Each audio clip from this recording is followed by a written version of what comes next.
Seja bem-vindo. Você está sintonizado na TV Pádua, a imagem da emoção. 24 horas no ar, com total interatividade.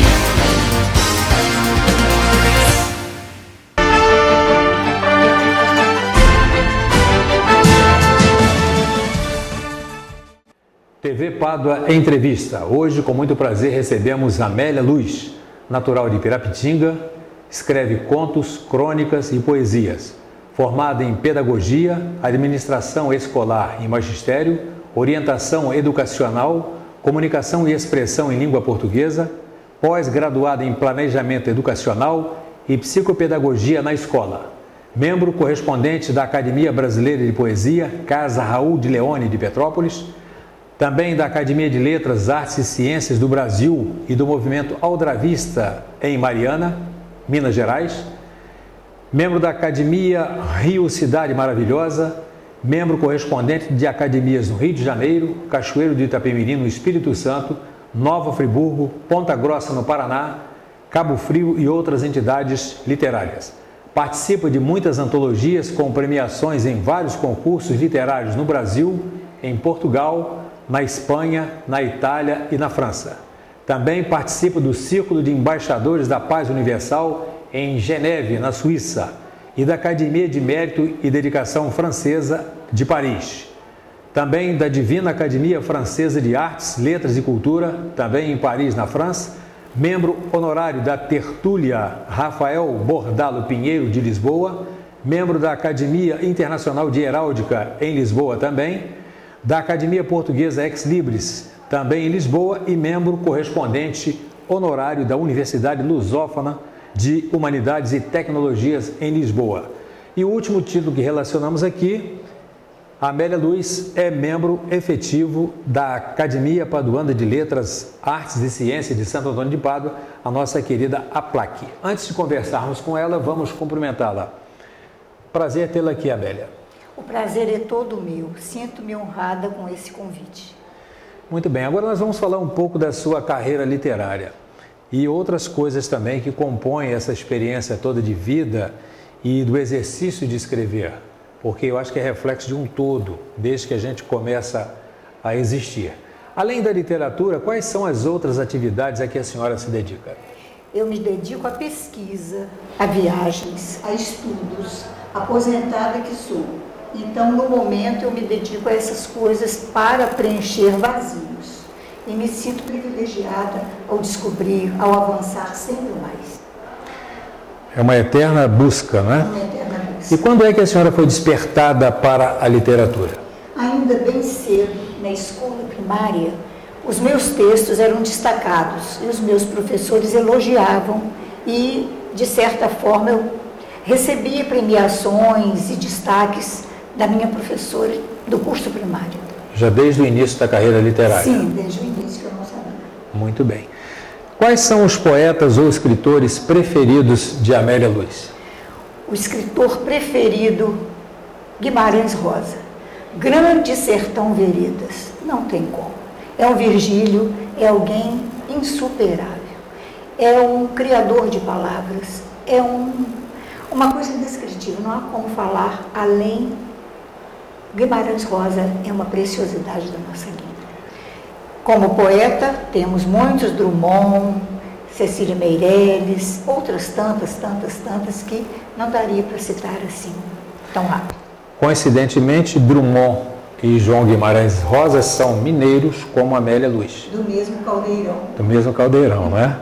A senhora poderia se localizar como uma escritora que foi influenciada por algum deles?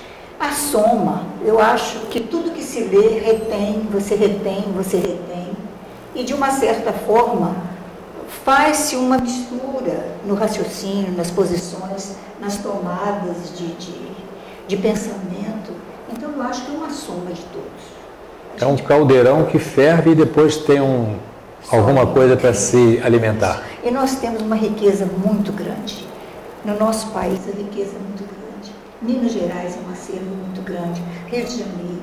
Cada um com a sua característica própria. Mas o grande milagre é que, do Amazonas ao Rio Grande do Sul, nós trocamos palavras em língua portuguesa. Esse é o milagre da nossa união. Apesar de todas as divergências regionais, mas a língua nos une. Isso é muito bonito. Quando eu faço um concurso para o Amazonas, quando eu faço um concurso para o Rio Grande do Sul, atravessando quase um continente, ou para o Nordeste, ou para a nossa região Sudeste, então eu acho que isso aí é um grande milagre que, por 500 anos ou mais, nos permanece unidos. O milagre da língua. Muito bem. Agora, eu gosto de escrever também pequenas coisas, não sou escritor, não sou poeta, não sou nada, mas uma coisa que eu busco em mim, não encontrei ainda uma resposta, talvez a Amélia Luiz possa fazê-la para mim, essa resposta. Para se escrever, a inspiração existe mesmo? Ela vem da onde? Existe. Vou lhe dizer o que acontece comigo. É um processo de solidão. Sou eu comigo. Uma folha que cai, uma brisa que passa, uma negra que passa com um lenço branco na cabeça, uma criança, uns pés descalços, um farfalhar de folhas, uma flor desabrochando no jardim. É uma cadeia, vem uma ligação, o seu olhar muda e você passa a pensar para dentro. E aí sim eu encontro a inspiração. Eu vivo com um caderninho anotando pequenas coisas. Aí quando eu chego em casa eu crio aquele texto. Eu passo para o papel aquele texto. Isso me acontece muito. Interessante. A soma dessas observações todas deságua na produção literária. Aliás, a senhora falou em solidão, em reclusão, digamos assim, para a inspiração brotar. E eu me lembro que eu tenho assim conhecimento de grandes autores universais, como Tolstói, como Haydn, por exemplo, que presos, literalmente, por problemas particulares, eles na prisão produziram obras fantásticas e me faz crer que o homem pode ser preso, mas o pensamento dele estará sempre em liberdade. Eu acho que essa reclusão é que até reforça a produção de um autor. Essa é uma impressão que eu tenho também. Essa é a impressão, e ela vaza tempos. Vejamos o homem vitruviano, do Da Vinci, que foi criado preso de um quadrado, depois de um círculo. E o homem vitruviano não ficou preso àquele círculo. Ele saiu e hoje ele está na literatura, nas aulas de geometria, de geografia, de anatomia, de medicina. Não há como prender o pensamento humano. Ele excede o tempo. Perfeito. Nós somos a mesma geração, aqui entrevistador e entrevistada, e alcançamos duas épocas de tecnologia, também de condições de vida. A Amélia escreve no computador ou à mão? Como é o seu processo, já que nós ultrapassamos essas duas fases, né? Pegamos as duas épocas. Como é que a senhora faz? A mão é a extensão do meu pensamento. Eu não escrevo no computador. Eu tenho que escrever à mão e o contato do papel, para que o meu pensamento possa fluir da minha musculatura para o papel, porque a mão tem uma ligação muito profunda com o cérebro. Sim, só depois disso eu passo para o computador, aí sim eu leio em voz alta, faço as minhas podas, leio de novo, para só então imprimir. Muito bem, agora essa inspiração, ela é mais fácil de existir de dia ou de noite? Qual é o melhor espaço? À noite o silêncio é maior, a introspecção é maior, sou eu comigo e Deus, à noite. À noite, né? A noite é mais silenciosa. Com certeza. E a senhora até já adiantou um pouquinho da próxima pergunta que eu tenho aqui, com relação a fazer as podas no texto e tal. Depois de pronto o texto, ainda há tempo para correções? Todo o tempo é necessário tempo para correção. E ele fica guardado na gaveta. É uma correção, é a segunda, é a mudança de um parágrafo, é a mudança de um verso, é o encadeamento, a entonação. Isso vai com o tempo, até que, para mim, passe por um filtro e eu acho que aquele está em condições de ser divulgado. Eu acho que se pegar o texto todo dia, ele vai ser enchido todo dia, não é isso? Por aí? Todo dia, com certeza. Agora, eu conheço pessoas que escrevem, inclusive na academia, nós participamos da academia, né? Temos essa oportunidade, tem gente da nossa academia que produz coisas boas de poesia e de literatura e que tem uma timidez, eu acho que congênita, eu não sei, fica com medo de mostrar aquilo a outras pessoas. Isso aconteceu também com a Amélia Luz? Olha, a primeira vez que eu publiquei um texto foi num jornal escolar em Leopoldina. Eu me senti nua quando mandaram aquele texto publicado na revista pedagógica. Eu achei que eu estava sendo invadida pelos olhares alheios. Depois eu fui superando e vou publicando, sujeita a críticas positivas, negativas, mas a crítica sempre é um processo de crescimento. Eu a vejo assim. A crítica eu acho também que é um eco para a nossa voz. A gente fala e aquilo retorna. Tem algum conselho para alguém que pensa assim ainda? Porque eu sei que o tempo vai desinibindo as pessoas em qualquer atividade, não só na literatura. Mas, Amélia Luz, tem algum conselho a dar a essas pessoas que estão começando agora, de repente não publicaram nada ainda, e que ainda mantêm essa timidez de nascença, vamos dizer assim? Abrir a gaveta, deixar os textos voarem, apesar das críticas, apesar de tudo. Os textos não foram feitos para viverem engavetados e fechados à chave. Publicar. Eu falei antes sobre influência de autores na sua obra. Agora, existe algum escritor, seja poeta ou não, que a tenha inspirado mesmo? Além da influência específica, uma inspiração também brotou do jeito de algum deles escrever, mais especial, que a tocou mais de perto, alguma coisa parecida? Os modernistas. Eu sou fruto da sala de aula.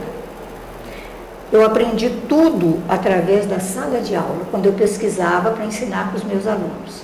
Então, os modernistas me chamaram a atenção, aquele desligamento da Europa, aquela busca de raízes próprias brasileiras, e eu fui buscando em todos eles um ponto de apoio, um pilar.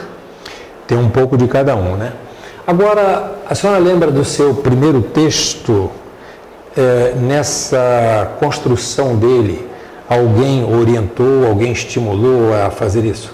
O meu primeiro texto, eu era muito menina. Eu fiz um poema com 11 anos para um suposto namoradinho. E aquele texto eu guardei com muito carinho. Já era um embrião de alguma coisa que me aconteceria muito tempo depois, através dos textos poéticos que hoje eu crio e recrio. Sim, e a sua obra até agora, pelo que a gente viu e tem conhecimento, é alicerçada em poemas, contos e crônicas. Há alguma expectativa de construir um romance, algo assim de mais fôlego? Eu vou dizer mais fôlego em termos de tamanho, né, dos textos. Existe? Olha, o romance, eu tenho um romance escrito dentro de mim. E a minha mãe teve origem num pequeno local que é o Caiapó. E ali eu conheci pessoas, fazendeiros, e tem um manancial, imigrantes, tenho tudo pronto através daquilo que eu vivi na minha infância.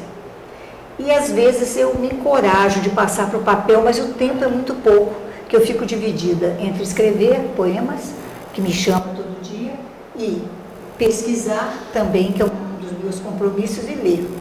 Na hora que eu achar um tempo, esse poema, esse romance irá para o papel. Eu posso deduzir que a história está pronta, só falta ser contada. Só falta ser contada. Exato. Bom, agora existe também entre escritores, é comum também, a senhora também, eu tenho certeza que faz isso, é comum haver um intercâmbio literário. Os produtores de cultura, de poesia, de contos, de crônicas, de livros, fazem um intercâmbio, trocando experiências, e é o que a gente entende como necessário também. Agora, eu queria saber como a senhora vê a importância disso na sua carreira. É importante esse intercâmbio? Muito importante. São laços. Eu cresci, desenvolvi muito através desses laços. Eu conheço um número enorme de escritores em todo o Brasil, em todos os estados do Brasil, e também lá fora alguns que me influenciam, professores de universidades, com quem eu troco correspondência. Isso me ajuda muito, me faz crescer, porque eu vivo numa aldeia de altos muros. E como é que é feito esse intercâmbio? Como é que vocês se acham? Antes cartas, né? Hoje internet. Essa semana mesmo eu recebi de Faro, Portugal, uma correspondência de uma escritora E nós temos esse costume de trocar correspondências. Ela manda de lá e eu mando daqui. E fazemos a união, apesar do oceano que é bem extenso. Muito bem. Agora, o que a senhora gosta de ler? A sua leitura atual, o que é? Qual o seu interesse maior? Fugindo da sua área específica, que é a poesia, que é essas coisas de contos e crônicas, que outro tipo de literatura interessa a senhora hoje e o que a senhora anda lendo? Eu gosto muito de crônicas. Crônicas me fascinam muito. Gosto muito de leitura informativa, de material de pesquisa. Gosto muito de coisas escritas há muito tempo que eu vou pesquisar, ver como o homem pensava naquela época e fazer um comparativo de como o homem pensa hoje. E essa defasagem desse tempo, o que acrescentou e o que tirou. Exatamente. Eu acho que a crônica, inclusive, ela tem um fascínio também grande sobre mim mesmo, pessoalmente, porque a crônica, ela quando é bem feita, quando ela tem início, meio e fim, ela condensa em uma lauda, em uma página, uma história completa, às vezes envolvente, que não termina na leitura dela. Se escreve e o leitor ainda tem coisas para pensar muito, além daquilo que ele leu. Já diferente de um livro que a gente vai acompanhando, não estou aqui reduzindo a importância do livro. Até eu acho fantástico os escritores que têm fôlego para escrever e manter o leitor interessado, 200, 300, 400 páginas, não é para qualquer um. Mas eu acho que a crônica é uma sinopse, é uma síntese muito interessante, que em uma folha só a gente coloca de repente uma ideia fantástica, uma história que nunca a gente vai esquecer. E nos tempos modernos, com a falta de tempo, com o computador dominando muito, sim, a crônica é um recurso para você dar o recado, satisfazer o seu leitor em pouco tempo de leitura, de reflexão, de acompanhamento. Eu acho a crônica uma coisa viável e perfeita.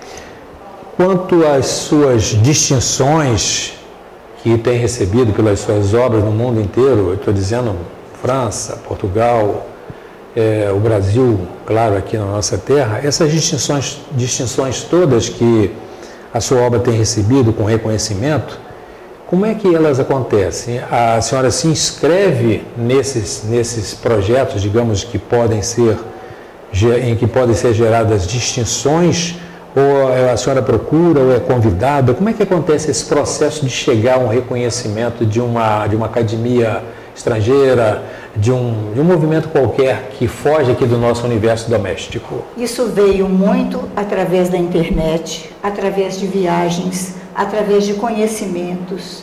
Ontem mesmo eu fui convidada para mandar uma matéria para ser publicada na revista Design, em Leiria, Portugal. Eles me convidaram para que eu mandasse, ainda não preparei a matéria. Junto veio também uma proposta para concurso literário, que eu enviarei dentro de poucos dias. E a maioria vem assim, por convite, mas tem muitos regulamentos que eu apanho na internet as dicas e mando. E projeta também a participação. Eu anunciei aqui na abertura da nossa entrevista o seu nascimento em Pirapitinga, nosso município querido aqui de Minas Gerais, vizinho aqui. Da infância que talvez tenha sido vivido lá, eu não sei, ficou retida na sua lembrança alguma coisa ligada ou não a essa atual atividade literária, alguma coisa assim marcante que a gente normalmente tem, as pessoas normalmente têm, alguma coisa a destacar dessa sua infância lá em Pirapitinga? Minha infância foi vivida na zona rural. De Pirapitinga? De Pirapitinga. Meus pais eram sitiantes e meu pai lidava na lavoura. E todo um manancial que se tem na zona rural de pureza, de observação, é a minha âncora. Só que nós não podemos ficar ancorados, suspender as âncoras e sair mar afora, né? Isso. Não podemos ficar retidos num espaço sempre. E depois, a sala de aula também foi uma fonte para que eu me preparasse para dar aulas e eu fui descobrindo coisas. Mas a infância, sobretudo a infância, a casa, o quintal, as imediações, tudo aquilo motivou de certa forma, de grande forma, essa introspecção, esse desejo de vida através da escrita, da palavra. De colocar isso no papel. A palavra é mágica, a palavra é algo fascinante. A primeira coisa que você recebe da vida é a palavra, na certidão de nascimento. E a última coisa também é a palavra no atestado de óbito. Então, essa palavra sempre teve para mim um fascínio muito grande. Eu sou apaixonada por palavras. Gosto de dicionários, apesar dos online, mas eu gosto de ter aqueles dicionários pesados que eu já nem aguento mais. Tenho todos guardados com extremo carinho, como se fossem diamantes, joias. Se eu perdesse um anel de diamante, eu não ficaria triste como se perdesse o Aués, o Aurélio ou qualquer outro. Eu tenho paixão por dicionários, gosto muito da nossa língua e de línguas estrangeiras também, que às vezes eu pesquiso aqui e ali. Falamos aqui de Pirapitinga, da sua infância, vivida lá na zona rural, e a gente sabe que Pirapitinga hoje tem o Centro Cultural de Pirapitinga.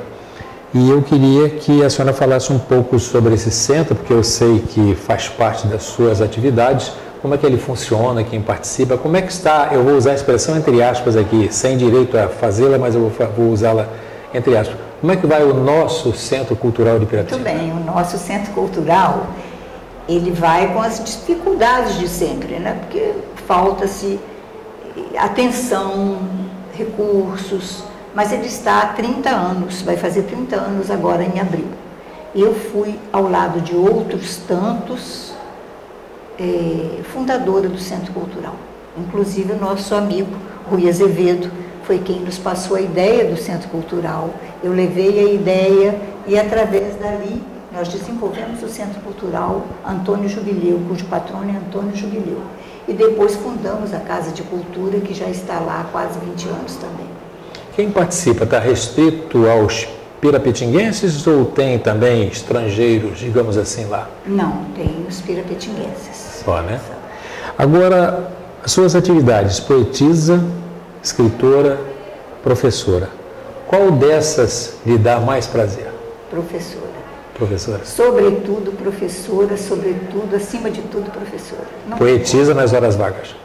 Não tem como separar a professora de mim. É tudo aquilo que eu aprendi a fazer, subir num tapete mágico com os meus alunos e viajar. Viajar nos projetos na língua portuguesa, isso foi altamente gratificante para mim, foi muito bom. Agora, nos tempos atuais, nós temos aí as redes sociais, a internet, que é uma febre mundial e é uma coisa mágica também, para o bem e para o mal, a gente sabe disso. Como é que a senhora avalia a presença da internet no meio literário? Eu avalio pelo lado positivo. Sim. Eu sei que tem coisas nocivas, mas eu lido com a internet como uma fonte positiva de divulgação. Mágica, né? Mágica. Recebo influências diversas, tenho meu círculo de amizade seleto, de escritores que verdadeiramente merecem ser lidos, vistos, revistos. É uma forma de união muito, muito, muito positiva. A internet é uma coisa mágica mesmo. Agora, publicações. Qual ou quais dos seus trabalhos já foram editados? Olha, é uma coisa curiosa. Eu tenho um livro de poesias editado, apenas um solo, que é o Pousos e Decolagens. E tenho uma quantidade enorme de livros guardados na gaveta que eu tenho que tirar e mandar publicar. Mas eu participo muito de antologias. Por que as antologias? Eu trago poetas e eles me levam. Porque o poeta que não é conhecido, se ele edita um livro, aquele livro geralmente fica guardado, fica muito desvalorizado ou fica empoeirado em qualquer lugar sem muita atenção. E a antologia não acontece assim. Eu participo de uma antologia do Amazonas. Então, quantas pessoas no Amazonas certamente lerão Amélia Luz? E quantas pessoas leem muitos e outros escritores do Amazonas aqui na nossa região? Como eu participo lá do Japão, como trago lá do Japão Edivene Loureiro, que é do Amazonas, que mora no Japão. E essa ponte vai se fazendo através da antologia. Eu acho a antologia muito inteligente, uma forma de você condensar pensadores num único livro. Fazer uma amostragem do trabalho deles. Inclusive nós, a academia, fomos premiados pela escritora Amélia Luiz, com o 10º Belô, não é isso? 10º Belô poético. Belô poético, né? Poetas em Cena, não é isso? E o Poetas em Cena é fruto do trabalho do Rogério Salgado, que é de Campos. De Campos. E hoje mora em Belo Horizonte, há anos mora em Belo Horizonte, e ele desenvolve esse trabalho. Agora, enquanto não acontece, eu vou até brincar aqui, enquanto está sendo vítima da timidez, aquela que nós comentamos no início, os seus livros engavetados, onde que a gente pode encontrar os seus textos, enquanto esses livros não saem? Por enquanto, eu publico em blogs ou publico na minha página do Facebook e nas antologias. Até o blog, depois nos créditos aqui da nossa gravação da entrevista, se a senhora quiser, pode deixar o blog, se autorizar, a gente divulga o seu blog nessa entrevista, que vai para exibição na TV. Se achar conveniente, a gente terá o maior prazer de divulgar o blog para que as pessoas que estão agora nos acompanhando aqui possam ter também o endereço certo para achar os seus textos. Sim, com certeza. Ok? Agora, encerrando aqui a nossa entrevista, eu lembro, a dona Amélia comentou aqui na abertura da nossa entrevista, falando de dois escritores famosos de Minas Gerais também, conterrâneos dela, o Drummond e o João Guimarães Rosa, o grande autor de Grande Sertão Veredas. Mas a gente tem o Trandorado, tem o Adélia Prado, o Rubem Fonseca, o Pedro Nava, o Murilo Mendes, o Darcy Ribeiro, o Roberto Drummond, o Mário Palmério, o Zueni Ventura, que esta semana ingressou na Academia Brasileira de Letras. Tem um autor, um poeta que eu acho excelente, que é o Afonso Romano de Santana. Muito bom de Juiz de Fora. Exato. Tem o Afonso Arinos de Belo Franco, tem o Paulo Mendes Campos e tem o Mário Prata, além do Rui Castro, que é marido, se não me engano, da Heloísa Seixas, e que é um grande autor de biografias, fez a biografia do Garrincha, do Nelson Rodrigues. É um homem também muito competente. As companhias são ótimas e a Amélia Luiz é mais uma pessoa que se soma a esses construtores de poesia, de literatura, que é uma coisa muito importante para nós. E para a gente encerrar, eu quero que a senhora deixe para a gente, para os nossos telespectadores, uma mensagem. Talvez uma frase que a senhora gosta muito, que está na sua consciência. Essa mensagem pode ser para a poesia, para a produção literária ou para a vida mesmo, tanto faz. Lembra-se de alguma que a gente possa concluir a nossa entrevista aqui?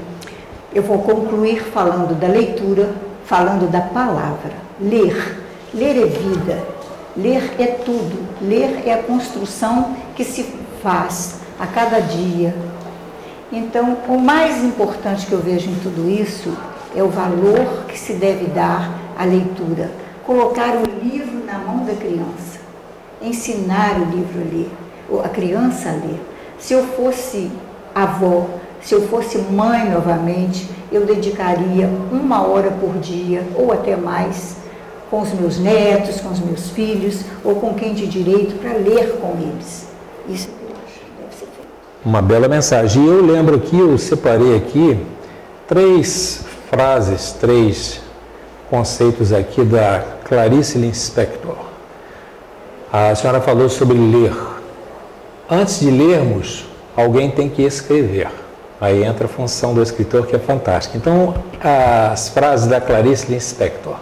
Ela disse: escrever é procurar entender, é procurar reproduzir o irreproduzível, é sentir até o último fim o sentimento que permaneceria apenas vago e sufocador. Aquele lance da libertação através da escrita. Escrever é também abençoar uma vida que não foi abençoada. Esse é um texto dela. O outro são 2 frases mais para a gente fechar. Disse a Clarice Lispector: enquanto eu tiver perguntas e não houver resposta, continuarei a escrever.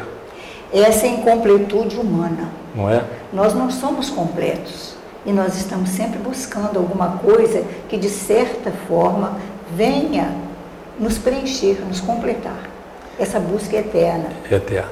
E ela, a última frase que tem aqui, pequenininha também, aí ela poetiza, ela é muito literária. Ela descreveu o seguinte: já que se há de escrever, que ao menos não se esmaguem com palavras as entrelinhas. Não podem ser. Não podem ser. Nas entrelinhas estão os grandes valores. Exato. O fio de Ariadne está escondido nas entrelinhas de um texto. Não se pode esmagá-las. Não. Certo? De jeito algum. Perfeito.